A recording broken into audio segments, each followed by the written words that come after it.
Catholic photography. Be renewed by the Catholic faith. Frères et sœurs en Christ, nous rendons gloire à Dieu pour votre vie et pour ce jour que sa bonté nous procure encore et encore. Alors, je voudrais commencer par ce que votre vie aujourd'hui a de l'importance aux yeux de Dieu. Et beaucoup ne le savent pas. Souvent, nous avons cette impression d'être négligés par Dieu, de ne pas être compris par Dieu, comme si le Seigneur faisait les choses juste pour nous offusquer, pour que nous sommes, comme dirait l'autre, des pantins entre les mains de Dieu. Je veux que vous compreniez ceci. Lorsque tu te réveilles le matin, dis-toi une seule chose. Il y en a qui sont restés dans le lit parce que malades. D'autres qui sont restés là, inertes, sans vie. Mais toi, tu t'es levé ce matin. C'est pourquoi je voudrais te dire, frère, sœur, en dépit des difficultés que tu rencontres, en dépit de tout ce que tu peux connaître comme épreuve, la première des choses, c'est que tu ne mérites pas tant à celui qui est décédé que malade de pouvoir respirer et vivre. Ton existence, ta vie, n'est que pure bonté de Dieu. Alors, aie le courage, quand tu te lèves le matin, de lui dire merci. Aie le courage, quand une situation périlleuse t'arrive, de pouvoir lui dire merci. Ta colère, ton emportement, ne pourrait justifier en aucun cas que tu te fâches contre Dieu. Alors, laisse libre cours à la pensée de Dieu, de faire preuve d'impact dans ta vie. Alors, frères et sœurs, je vais me permettre de lire le livre de 1 Samuel chapitre 16, versets 12 et 13, parce que il y a là un long enseignement que nous devrions vous donner. Il a dit ici au verset 12 que Jessé le fit donc venir.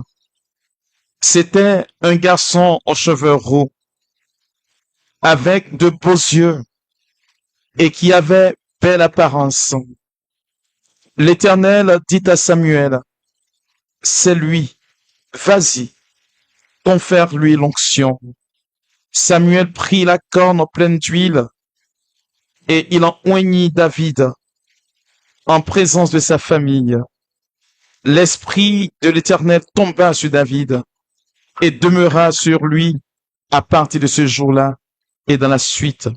Après cela, Samuel se remit en route et retourna à Rama.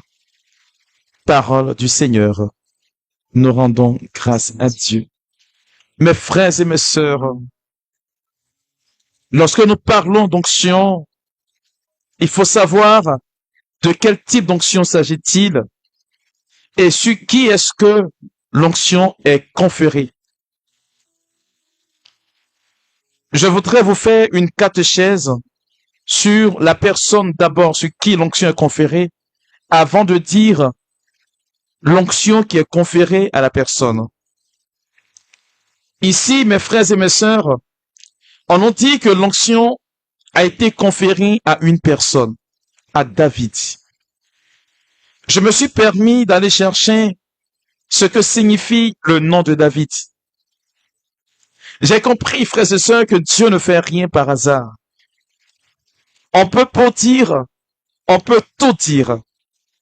Mais si tu n'as pas pour toi-même une certaine estime, des choses peuvent venir de Dieu sans que tu ne les vois. Le nom de David, mes frères et mes sœurs, dans la langue hébraïque, veut dire David, qui n'est rien d'autre que bien-aimé de Dieu. David veut dire bien-aimé de Dieu. Comprenez dès lors, mes frères et mes sœurs, que toute naissance, toute personne qui vient au monde, comme dit le psalmiste, est issue de la main de Dieu. Or, quand nous nous référons au livre de la Genèse, on en dit tout ce que Dieu a fait était bon.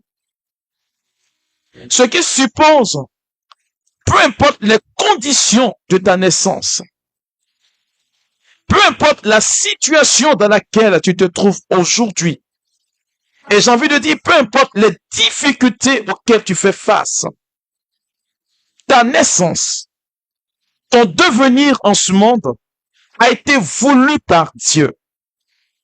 Alors je voudrais déjà te rassurer qu'en aucun cas tu n'es et tu ne sauras jamais une erreur de Dieu.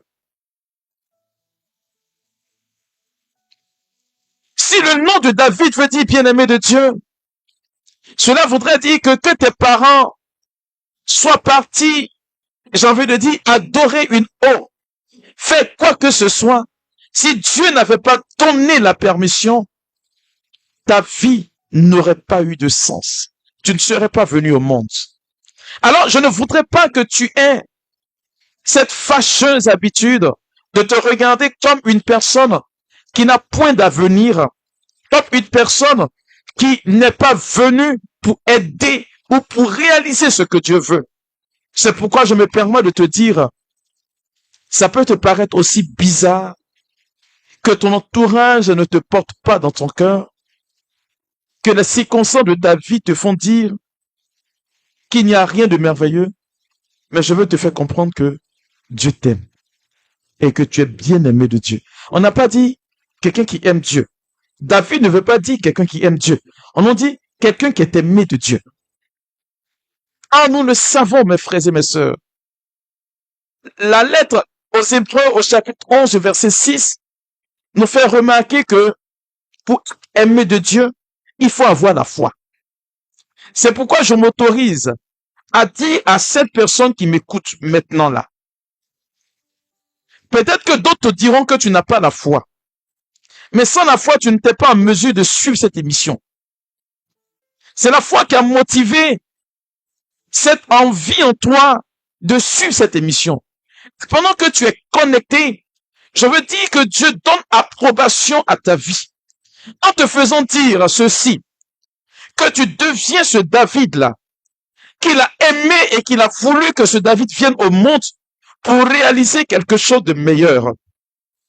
C'est à cause de cela que je me permets de te dire que ta vie ne passera pas inaperçue. Si David a marqué son histoire, si David a marqué son temps, cela suppose que toi aussi tu marqueras ton temps. En d'autres termes, l'onction de Dieu n'est conférée qu'aux personnes qui se sentent aimées de Dieu. L'onction de Dieu n'est donnée aux personnes qui ne réalisent qu'en elles-mêmes que Dieu les porte dans son cœur et qui les aime par-dessus tout. C'est pourquoi je veux me permettre de dire à un enfant de Dieu qui me suit, ton amour ou l'amour de Dieu pour toi n'est pas déterminé par le regard des hommes sur ta vie. Non. Dieu t'aime. Que les hommes ne t'aiment pas, c'est leur problème. Si tu apprécies, tant mieux, mais le reste, une chose est certaine, c'est que tu n'es pas un hasard. Non. Tu n'es point une erreur. Tu ne pouvais pas être un dé qu'on jette par hasard. Dieu a toujours souhaité. Il a toujours voulu. C'est pourquoi tu es en train de suivre cette émission. Mon frère, ma sœur, Dieu est capable de susciter parmi vous des gens qui sont capables de révéler leur identité spirituelle. Mais toi particulièrement qui écoutes ceci, je veux que tu te convainques toi-même que tu es aimé de Dieu. Voilà. S'il te faut recevoir une onction, il faut que tu arrives à cet état de vie ou à cette mentalité qui te fait dire que tu es aimé de Dieu. Sinon, rien ne peut se produire dans ta vie. Même si Dieu veut te bénir, il n'y arrivera pas. Vous me direz que Dieu peut. Non. Il ne pourra pas parce que le Seigneur ne peut pas t'obliger. Il ne peut pas t'obliger à recevoir une onction. Il faut que, frère, sœur, tu aies déjà cette conviction interne, intérieure, que tu es aimé de Dieu. Et quand vous regardez la vie de David, lorsque Samuel devait lui conférer l'onction, vous pourrez lire tout le chapitre 16. Vous allez voir le récit de la vie de David. Lorsque Samuel, arrive chez Jessé, il demande à voir tous les fils de Jessé. Et Jessé convoque tous ses fils, à l'exception de David. Je me suis permis d'aller fouiller pour trouver l'origine de la naissance de David. Il s'est trouvé, frères et sœurs, que quand on parle dans les récits apocryphes et dans ce qui est des récits qui ne sont pas mentionnés dans la Bible, c'est que dans la mentalité des Juifs, le chiffre 8 n'était pas un bon chiffre. Le père de David n'a pas voulu de lui. Jamais. Quand on lit bien le récit de la naissance de David, il s'est trouvé que la mère de David a eu à piéger le papa de David. Il était saoul et elle est partie avec lui. Parce qu'il devait coucher avec sa servante. Il ne voulait pas de notre fils, venant de la même femme. Alors, quand elle est tombée enceinte, il a tout de suite su. Il a pensé du moins qu'il y avait une infidélité à son niveau. Alors, elle a dit ceci. Ne le considère pas comme ton fils, mais comme un de tes ouvriers. Voici l'origine de David. Je veux que tu comprennes ceci. Lorsque je regarde la position familiale de David, je peux me dire qu'il est l'homme le plus à plaindre. Ne pas être accepté de ton père dans ta famille, il n'y a rien de désastreux que cela. Et David était dans cette position-là. C'est la raison pour laquelle, quand Samuel a convoqué ses fils, David n'en faisait pas partie. Que tu sois rejeté par la société, que les hommes de ce monde ne t'apprécient pas, c'est pas le regard de Dieu sur ta vie. Je veux qu'un enfant de Dieu comprenne ce français-là. Parce qu'il est facile aujourd'hui de trahir et de tromper les enfants de Dieu. On vous fait croire que si vous n'entrez pas dans une certaine logique, vous ne pourrez pas bénéficier des largesses de Dieu. Non. Lorsque je me permets de reprendre le récit de la naissance de Jésus, je me rends bien compte que ça n'a pas changé de choses, de connotation. Ceux que Dieu a choisis ont eu, j'ai envie de dire, une naissance atypique. Ont vécu dans un environnement où ils étaient quelque part méprisés. Je veux que tu me tentes et que tu comprennes. Est-ce que tu as besoin de l'amour des hommes pour définir ta vie? Frère, sœur, n'entre pas dans cette mentalité. Parce que c'est un privilège aujourd'hui pour recevoir l'onction. J'ai envie de dire, c'est un critère majeur. C'est pourquoi je veux que tu portes le nom de David, bien-aimé de Dieu, même si c'est pas ton nom. Tu es aimé de Dieu dès le moment où tu es connecté. Tu es aimé de Dieu dès le moment où tu entends ce message. Si ton cœur frémit, c'est que tu portes le nom de David. C'est pourquoi tu ne passeras pas en marge de cette onction aujourd'hui.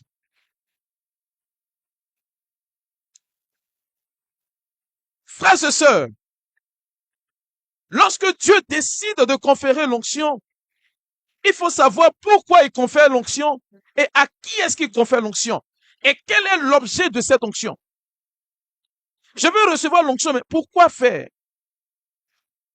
Et c'est là que se trouve la particularité de ceux qui enseignent. Oh, tu vas recevoir l'onction, là, c'est pourquoi juste.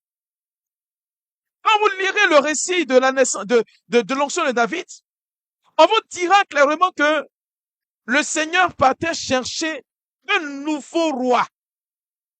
Ah. Le Seigneur partait chercher un nouveau roi pour Israël. Pourquoi? Parce que Saül avait désobéi à Dieu. Et le cœur de Dieu s'était éloigné de Saül. Comme dirait l'autre, il n'y a pas deux capitaines dans un bateau. Il ne peut pas exister deux onctions pareilles dans un ministère. C'est pas possible. Il y a une dimension surnaturelle. Quand Dieu confère l'onction, c'est que c'est pour remplacer. Mhm.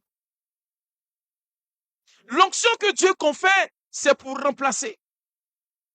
Si vous avez une onction différente, il faut chercher l'objet et l'origine de ton onction et le but du moins de ton onction. On nous dit, c'est pour que David devienne roi du peuple de Dieu. Voyez, et là-dessus, je voudrais marquer un arrêt. Je vais revenir autant de fois sur ce sujet-là. L'onction de Dieu n'est pas venue ex nihilo, ce n'est pas tombé du ciel. Dieu a choisi David pour de ses compétences humaines. Oui. On nous dit, Jessé va dire à Samuel, il reste un de mes fils qui garde le petit troupeau. Oui. Plus tard, on verra. Lorsque David va se battre contre Goliath, il va dire à Saül, je prenais ma fronde pour chasser lion et loup. David n'était pas peureux. Lorsque Dieu décide de choisir quelqu'un pour lui conférer une onction, c'est en fonction de ce que tu sais faire. Ah. Laisse-moi te dire que Dieu ne confère pas l'onction aux paresseux. Ça ne marche pas. Dieu ne confère pas l'onction à ceux qui passent le temps de leur vie à jeûner. Ou qui demeurent uniquement que dans la prière. Non, tu ne recevras pas l'onction ainsi. Il faut bien t'asseoir. Parce qu'on a considéré l'onction comme un bonbon qu'on vend au marché. Il faut que j'entre dans la présence de Dieu pour que le Seigneur me donne l'onction. Pourquoi faire? Il va te donner l'onction. Dieu ne confère pas l'onction aux paresseux. Quand il te confère l'onction, c'est pour une charge précise. Et je le dis bien. Pour une charge très, très précise. Et la charge précise est en fonction de ce que tu as accompli déjà. Ah. David gardait le petit troupeau. Pierre était pêcheur d'hommes. Alors nous saluons notre pape qui, pas plus tard qu'hier, a été revêtu de ses ornements. On lui a donné l'anneau du pêcheur. L'anneau du pêcheur. L'anneau du pêcheur.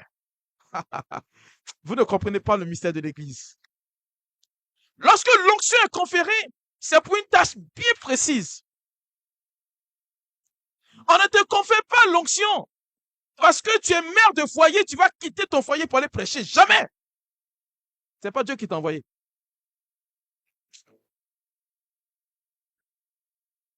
L'onction est conférée pour ce que tu sais faire déjà, pour que tu grandisses dans la chose. Allez lire ce qui est écrit en Exode, le chapitre 31. La Bible nous enseigne ceci. Dieu dit à Moïse, je vais conférer l'onction à Bezalel, afin qu'il soit meilleur dans l'ouvrage de ses mains. C'est-à-dire, Bezalel était déjà ouvrier en travaillant des choses, le bois de ses mains. Dieu lui confère l'onction pour qu'il soit meilleur. Il ne lui confère pas l'onction pour qu'il change de statut. Non! L'onction vient pour bonifier. Oui. C'est pourquoi Jésus a dit que quand le Saint-Esprit viendra, il va vous conduire à la perfection. Il n'a pas dit qu'il va venir changer quelque chose. Non. Il vient conduire à la perfection. En réalité, l'onction vient compléter ce qui est insuffisant en nous. Il ne vient pas pour changer autre chose. Ah non, on dit que moi j'ai reçu l'onction pour aller prêcher. Pourtant, tu es mère de famille. Tu as laissé ton mari et puis tes enfants. David gardait le petit troupeau. Dieu devait lui conférer la charge d'un grand troupeau.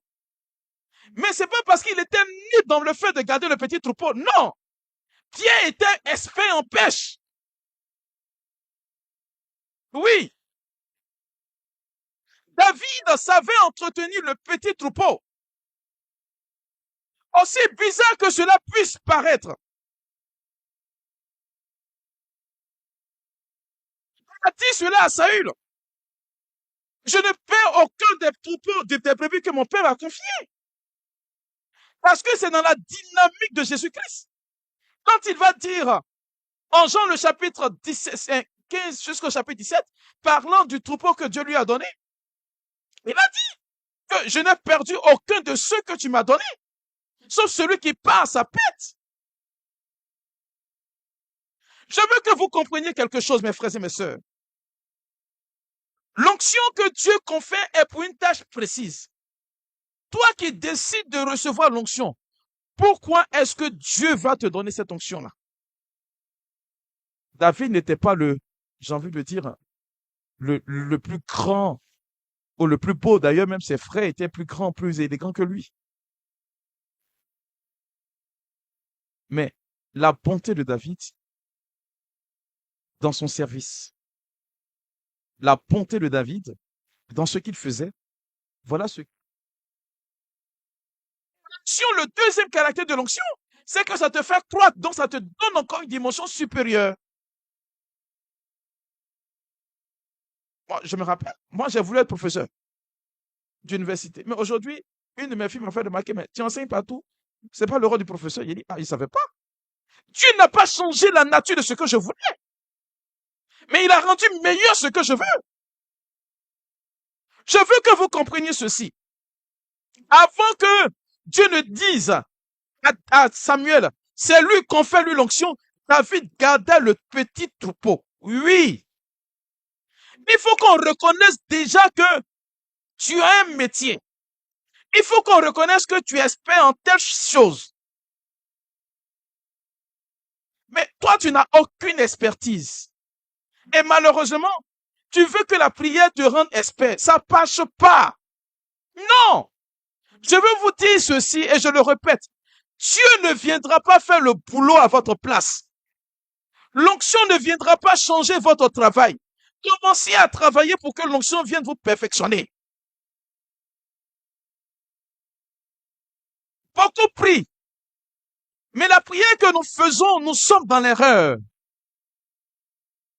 C'est pourquoi je me redis, je me répète. La prière ne te confère pas l'onction. Les temps de jeûne ne te confèrent pas l'onction. Non. C'est ce que tu sais faire de meilleur, que Dieu voit. Et qu'on fait l'onction là-dedans pour que tu deviennes meilleur dans ce que tu fais. Pas l'inverse. Alors, on nous dit, lorsque Dieu veut t'établir, frère, sœur, rien ne peut empêcher Dieu de faire ce qu'il veut. Même le diable, il ne peut pas. Écoutez ce que nous dit le verset 12. Non, déjà au verset 11. On nous dit, puis il lui demanda, est-ce que ce sont tous tes garçons? Jessé répondit non. Il reste encore le plus jeune qui garde les moutons au pâturage. Il dit, envoie le chercher. David ne courait pas après l'onction. Est-ce que tu comprends un peu cela? Lorsque Dieu choisissait Ézéchiel, il était en train de soigner les sycomores, il était dans son travail. Il n'était pas ailleurs. Je me dis à un enfant de Dieu, il a dit ceci en Deutéronome chapitre 28, au verset 8. J'ordonnerai la bénédiction de te poursuivre. C'est pas ton rôle d'enfant de Dieu de courir après l'onction. C'est pas ton rôle d'enfant de Dieu de courir après la bénédiction. Non! Il faut que tu le saches. Réalise ce pourquoi Dieu t'a établi sur la terre. Et puis l'onction et la bénédiction vont te chercher. Ah, je veux l'onction. Donc, je cours après tel prédicateur. Je cours après telle personne. Qu'on me pose les mains. Non, c'est pas l'imposition des mains qui vont te conférer. Non, non, non, non, non, non, non, non. Quand vous lisez dans l'Ancien Testament, quand on dit qu'il a imposé les mains pour qu'il reçoive l'onction, c'est parce que la personne a une attitude pour recevoir l'onction d'abord, avant de recevoir. Voilà. C'est pas l'imposition des mains qui déclenche l'onction. Sachez lire l'écriture. C'est pourquoi si vous n'excellez pas dans ce que Dieu vous a établi, l'onction ne viendra jamais. Parce que l'onction ne viendra pas changer votre attitude. C'est pas parce que j'ai reçu une fois une parole de connaissance pour quelqu'un que forcément j'ai reçu l'onction pour prêcher. Je suis désolé, ni pour prier. Ça peut être passager. Ça peut être passager. Allez-y, lire ce qui est écrit en 1 Corinthiens chapitre 14, à partir du verset 32 jusqu'au verset 33. Le Dieu que nous adorons, c'est pas un Dieu du désordre. Ah non, non, non, non, non. Il n'est pas un Dieu du désordre. C'est nous qui voulons faire de Dieu ce qui n'est pas. Sinon que Dieu a ordonné dans ce qu'il fait. Voilà ce qui se passe. On nous dit que l'onction est venue chercher. Envoie-le chercher. Je veux dire un enfant de Dieu. Si dans ce que Dieu t'a établi, dans la fonction que tu as humainement à faire, si tu t'es vertu à le faire, oui, frère, sœur, ça va te chercher. Souvent, on entend des personnes dire, je devais être promu et puis je n'ai pas reçu la promotion. Ben, la question que je veux te poser, c'est écrit dans les documents que c'est toi qui dois être promu. Non, arrêtez de distraire les gens. Non, c'est moi qui... Non, tu ne devrais pas. Si le mérite devait t'incomber, ça n'allait pas tourner. David était au champ. Mais c'était pour lui. Quand c'est pour toi, c'est pour toi. Et Dieu ne fait pas de, j'ai envie de dire, de semblant. C'est pourquoi j'invite les enfants de Dieu à travailler dans la dynamique de ce pourquoi le Seigneur les a établis. Travaille dans ce pourquoi Dieu t'a établi. Qu'on sache que tu es meilleur dans ce que tu fais. Après, l'onction va venir te soutenir. Voilà qui peut recevoir l'onction. Voilà qui peut recevoir l'onction. Quelle attitude spirituelle avoir pour recevoir l'onction? Le verset 12 nous donne tellement de détails. On nous dit, c'était un garçon aux cheveux roux, avec de beaux yeux, qui avait belle apparence. Pour recevoir l'onction, ce n'est pas d'être cupide. L'onction suppose que tu es innocent. Oh Seigneur, tu es doux. Les yeux de David n'étaient pas remplis d'orgueil. On en dit, il avait de beaux yeux. Allez-y comprendre le sens de ce thème. On en dit, il avait belle apparence. Non, David n'était pas cupide. Il pouvait dire, je jalouse mes frères. Moi qui suis petit, c'est moi qui devais être à la maison en train d'être choyé. Non, non, non, non, non, non, non. David était dans son élément. Au contraire, il était fier. Mais toi, tu veux recevoir une onction dans le domaine dans lequel tu travailles et puis tu passes le clair de ton temps à te plaindre, à lambiner. Tu passes le clair de ton temps à dire non, c'est ceci, c'est cela, c'est mamie, c'est l'autre. Mais attendez, vous aussi. David était innocent. Il avait un regard limpide, un regard vraiment, c'est-à-dire, c'est ce que le texte dit. Hein? Mais comment est-ce que tu vois la situation dans laquelle tu te trouves pour que le Seigneur te confère l'onction? Tu vois ça comment? Est-ce que tu l'apprécies ou tu déprécies? Est-ce que tu l'apprécies ou tu déprécies? Voilà ce qui est important. Et si tu ne sais pas, c'est le regard que tu as de la situation qui interpelle Dieu. Oui. Si tu passes le clair de ton temps à jalouser, si tu passes le clair de ton temps à mépriser, si tu passes le clair de ton temps à envier, mes frères et sœurs, mais laisse-moi te dire que ça ne passera pas. Faut jeûner si tu veux. Mets ta tête dans un tabernacle. Que tous les prêtres, les cardinaux, même le pape t'impose les mains, ça ne descendra jamais. Je veux dire à quelqu'un, on ne commande pas l'onction comme un bonbon marché. Jamais. Quand tu donnes de ton argent, on te donne quelque chose. Mais Dieu ne regarde pas la dimension des hommes. C'est pourquoi il a dit à Samuel, tu regardes selon l'aspect des hommes. Mais moi, ce que je regarde, c'est le cœur. Écoutez ce que le texte dit. David avait les cheveux roux, oui, mais de beaux yeux. C'est-à-dire qu'il voyait chez l'autre. Il pouvait permettre de regarder chez l'autre qui lui veut du mal le bon, ce qui est merveilleux. Mais c'est toi qui vois que partout tu es, on t'attaque, partout tu vis. Ah, mais ça, on dirait qu'il y a ceci, cela. Mais tant que tu vois l'ennemi partout, Dieu ne te conférera pas l'onction. Parce que l'onction qu'il va te donner, c'est pour mépriser les autres, c'est pour faire du mal aux autres. Voici la logique.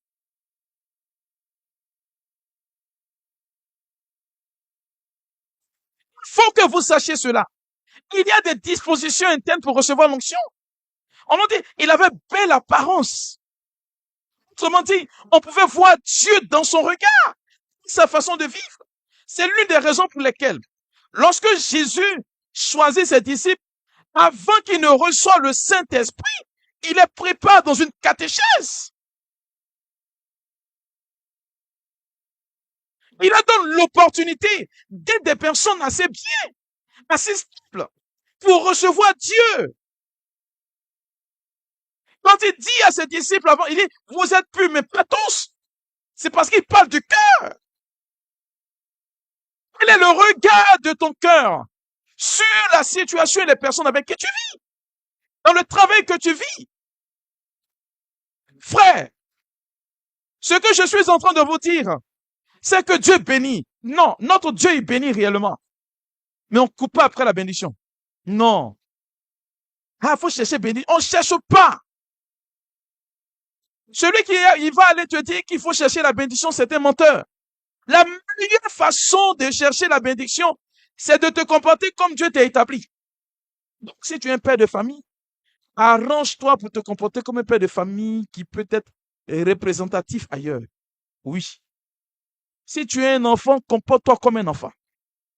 C'est dans ce que tu sais faire et que Dieu t'a établi que tu fais bien que l'onction te trouve. Pas ailleurs. Alors, on nous dit, le Seigneur dit à Samuel, vous voyez, c'est quand le Seigneur finit de voir que David n'a pas d'orgueil dans le cœur, il n'a pas d'irritation sur le visage, il n'est pas, j'ai envie de dire, rempli de haine ni de colère pour son père ni pour ses frères, que quand Dieu voit cela, il lui dit, c'est lui, donne-lui l'onction, confère-lui l'onction. Waouh! Et la suite du texte précise beaucoup de choses. Au verset 13, on dit, Samuel prit l'onction d'huile, pleine d'huile, et en fit et en oignit David. C'est où? On dit en présence de sa famille. Ce qui veut dire que c'est Dieu qui élève. Tu ne recevras pas l'onction pour t'enorgueillir, pour qu'on sache que je suis enfant de Dieu, pour que on sache que non. Si c'est dans cette dimension, sache que Dieu sait. Il ne te donnera pas.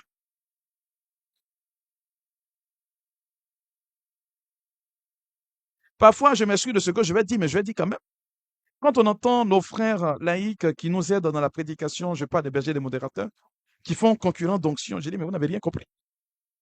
Concurrence de pouvoir, vous n'avez rien compris. Vous n'avez absolument... C'est pas que je suis fort que toi, non. C'est Jésus, on sert bien, c'est l'homme, on sert. Ce que vous êtes en train de faire comme concurrence, ça vient du diable, tout simplement. Et même le Satan, même dans son équipe, là, même, ils ne font pas palabre. Parce qu'on sait qui est chef. C'est nous, on vient faire palabre. Non, mais je suis fort que toi. Non, mais attendez, il faut m'arrêter ça. Il faut arrêter cela. Non, tu vas voir que je suis aussi puissant. Non. Si Dieu t'a donné la capacité de prêcher devant 5 personnes, prêche devant 5 personnes. C'est là que Dieu te veut. Si tu as donné la capacité de prêcher devant 1000 personnes, prêche devant 1000 personnes. Ne cherche pas à ressembler à quelqu'un d'autre. Parce que l'onction est conférée par rapport à une mission bien précise. C'est pourquoi on se marche là-dessus, malheureusement. On passe le temps à se jeter des pots de banane. Et avec ça, quel témoignage de vie on va donner? Quel troupeau on va conduire? Si c'est pour ce peuple-là, laissez-moi vous dire que ce n'est pas votre peuple. C'est le peuple de Dieu. Et vous verrez que ces personnes qui courent un peu partout prier, ce sont les mêmes personnes qu'on retrouve dans toutes les évangélisations. Donc ne pensez pas qu'il y a quelque chose de spécial. Non. Dieu vous confie quelque chose. Faites cela et faites-le bien. Un point, un trait. Je reviens au texte. C'est en présence de sa famille que David est oint. Ce qui veut dire que tous, quand Dieu te confère l'onction, ils sont tous unanimes que c'est toi que Dieu a choisi. Parce que déjà par la qualité humaine de ce que tu produis comme travail, On sait que tu mérites. En réalité, le Seigneur rétablit. Et là, vous allez voir que ce qui est dit en 1 Samuel, le chapitre 2, je vais lire le verset 8. La prière de sa mère, la mère de Samuel. 1 Samuel chapitre 2, verset 8 s'applique ici. Je vais me permettre de lire, vous allez voir. Il dit clairement ici dans le cantique de Anne. Il dit, de la poussière, il arrache le pauvre et il relève l'indigent de la fange pour l'installer au milieu des puissants et lui donner la place d'honneur.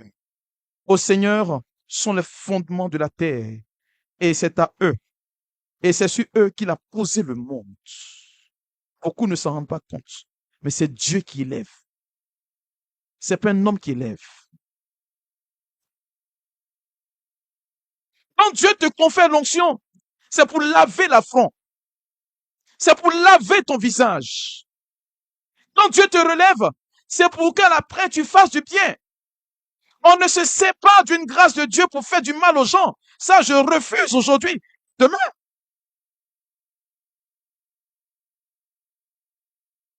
Dieu a besoin de ces personnes. C'est pourquoi vous allez voir, il y a des personnes qui vont forcer. Je l'ai vu encore sur nos frères bergers et autres. Il y a des gens parmi eux qui font du bon boulot. Et ça, je les félicite au passage. Mais il y a des gens qui veulent rester dans la dynamique de l'onction au point d'aller chercher des pouvoirs chez Satan. Mes frères, laissez-moi vous dire que dans l'évangile selon Saint Marc, dans le ministère public de Jésus, on nous dit qu'il a échoué dans sa famille. Donc, c'est pas tous les gens ont réussi. Et les théologiens parlent de l'échec de la mission du Christ. C'est Dieu qui élève. Il peut arriver que je parte prier quelque part, que je ne reçoive aucune parole de connaissance. Mais ça ne va rien me faire. Je peux m'annoncer des paroles de connaissance, et puis ça ne peut pas produire l'effet que moi j'ai souhaité. Mais Dieu sait comment il agit. Est-ce pour autant que je serai offusqué? Non.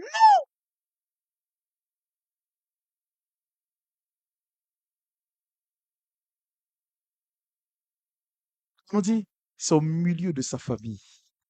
Ah, c'est pourquoi j'ai dit, allez fouiller. Lorsque David était rejeté par les siens, c'est pareil. Pour Joseph aussi. Mais Dieu bénit pour que le témoignage vienne de là où tu es. C'est pas là où tu as fui pour partir, là, c'est pas là. C'est pourquoi vous allez voir que parfois, Dieu prend quelqu'un dans sa position dans laquelle il se trouve.